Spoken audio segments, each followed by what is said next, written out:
This is a gospel with its ending that kind of has priests kind of start to loosen their collar a little bit, because this isn't really the nice Jesus.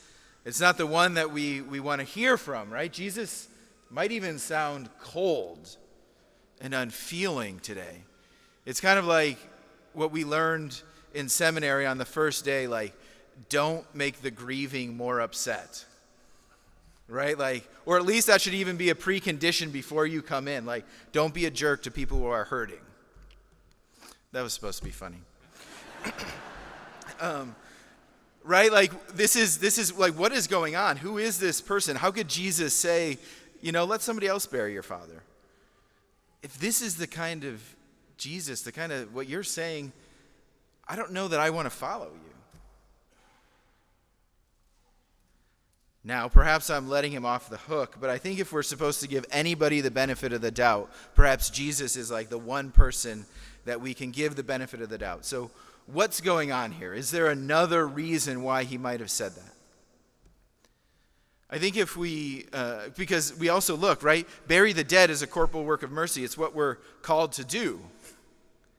So what might be going on here? I think if we're to give Jesus the benefit of the doubt and trust that he actually knows this man who's coming to him, who's saying, I want to follow you, he knows where his heart is, where his mind is. I wonder if that man his father wasn't yet dead. Right? I will come and follow you after my father, who's 45 years old, dies. Right? It's this idea that he wasn't ready to commit there and then. How often, if that's the case, and Christ in love challenges him, how often do we do that when Christ calls us? How often do we do that when we were supposed to pray at 9 o'clock and we say, I'll do it in the afternoon? Right? How often do we take on that beautiful mentality of like teenage boys who are asked to vacuum at 8 a.m. and it's 8 p.m. and they still haven't done it? Right? How often do we do that with confession, right? Like, oh man, I need to go to confession. I'll do it tomorrow. And then, it's December and you go in Lent, which is a great time to go, by the way. But right, like how often do we put off and stall that retreat? How often do we put off and stall going to the soup kitchen or giving alms or, I'm not really going to fast this Friday. It's the Billy Joel concert tomorrow. Right? Like, how often do we do that? If you're like me, it's often. Today, though, we're reminded as we come to this place to not delay. We're invited to come closer to Christ, who is not cold and unfeeling, but is the definition of compassion. On Friday, we celebrated the Solemnity of the Sacred Heart of Jesus, who's imaged right there, actually, for you, right? You got a great view.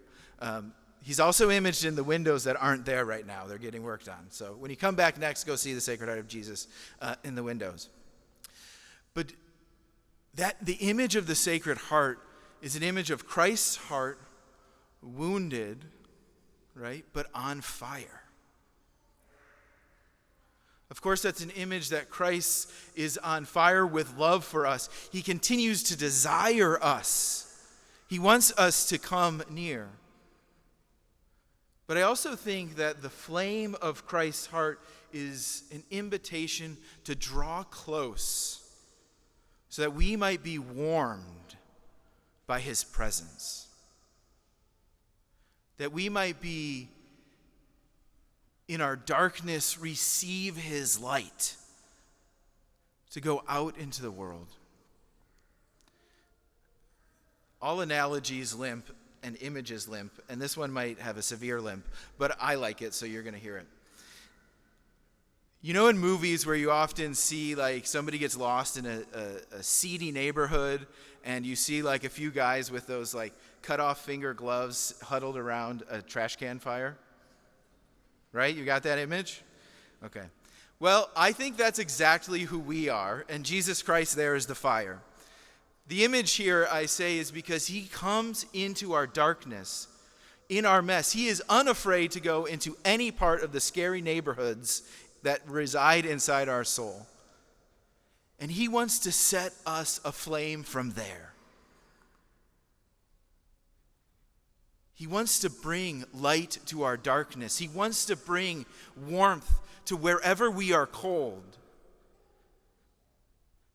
And then he wants us, having been warmed, to bring that light and warmth to others.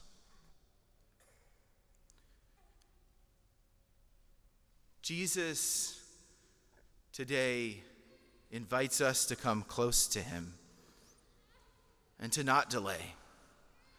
He invites us to schedule today a regular time for prayer so that we can draw close to his burning fire and receive his warmth in what can sometimes be a cold world.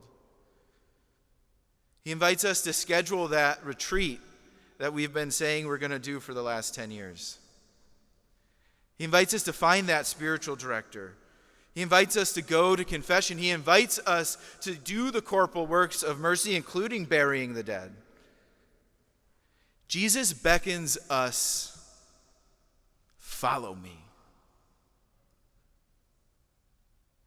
And he invites us to start taking those steps, not tomorrow, but today.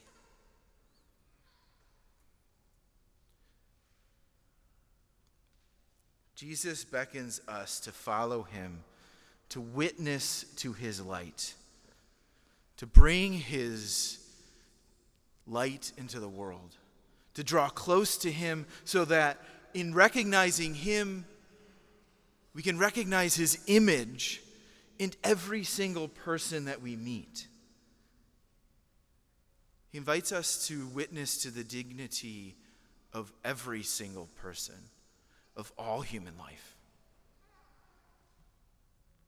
He invites us to see him in the immigrant, in the unborn, in the imprisoned. He invites us on this week with a historic and decision that we should celebrate to buckle down and do more, to continue to fight for the unborn and for women in crisis pregnancies. He continues to invite us to witness to his life in every person we encounter. Jesus Christ sets us on fire to be his light and his compassion in the world. And in the Eucharist, he beckons us to do the same. Follow me. As we approach him in this Eucharist, let us see him, approach the warmth of his heart. And as we receive him in his body and blood, let our body become his in the world. Let his blood course through our veins so that we, in receiving his warmth, might bring it to a waiting world. Today, Jesus says, come follow me.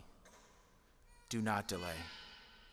And he invites us to take steps, concrete steps forward. And if we do so, it might truly be said of us, that traditional prayer that we say on the Feast of the Sacred Heart. Jesus, meek and humble of heart, make our hearts like unto thine.